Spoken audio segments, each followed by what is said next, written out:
Pernah nggak sih kamu ngerasa bingung? Kenapa setiap kali Israel nyerang Palestina, ada satu negara yang selalu muncul buat dukungin mereka? No matter what. Yup, Amerika Serikat.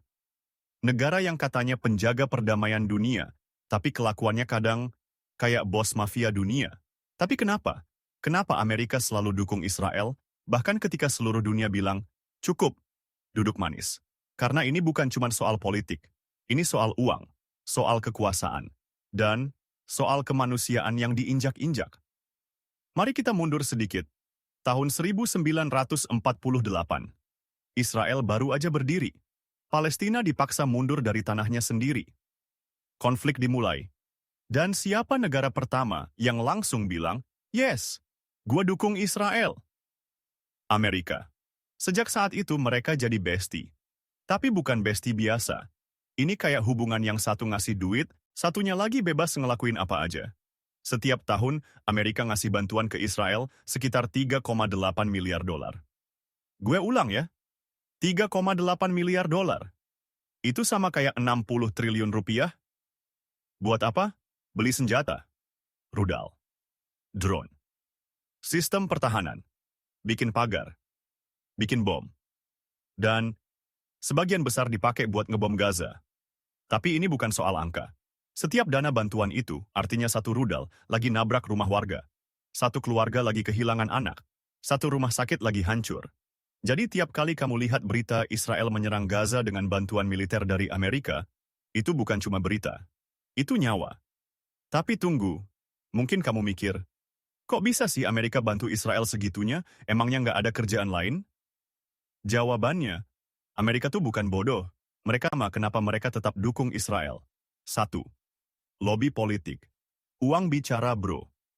Di Amerika, ada lobby politik bernama AIPAC. Gede banget pengaruhnya. Politisi yang dukung Israel dapat dana kampanye. Yang kritis sama Israel, siap-siap dikriminalisasi, dicap antisemit, bahkan dikucilkan. Kedua kepentingan strategis Timur Tengah itu panas. Kayak minyak. Penuh konflik. Amerika butuh teman yang bisa dia percaya buat jagain kepentingannya. Dan siapa lagi kalau bukan Israel?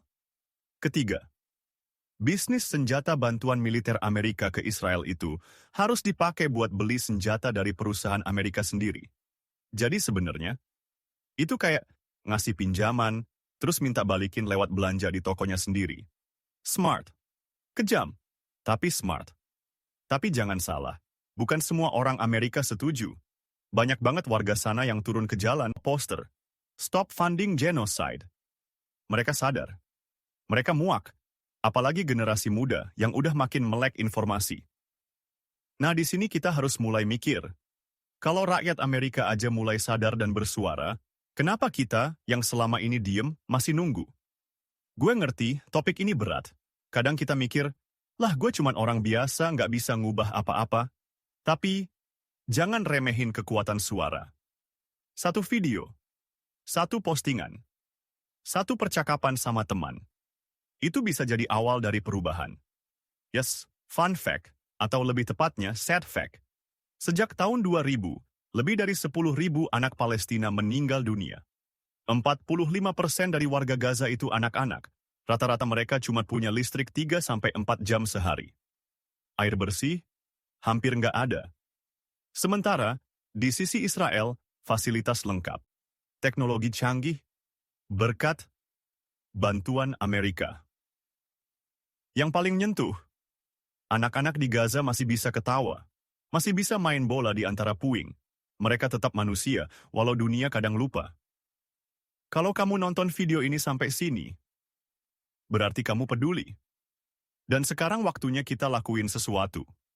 Edukasi diri, saring informasi, speak up, tekan pemerintah, lewat media sosial, lewat petisi, lewat solidaritas. Kalau bisa bantu materi, bantu. Kalau belum, bantu sebarkan kebenaran. Karena diem itu bukan netral. Diem itu memihak. Ini bukan soal agama, bukan soal bendera. Ini soal nurani. Dan nurani lu punya kekuatan lebih besar dari yang lo kira.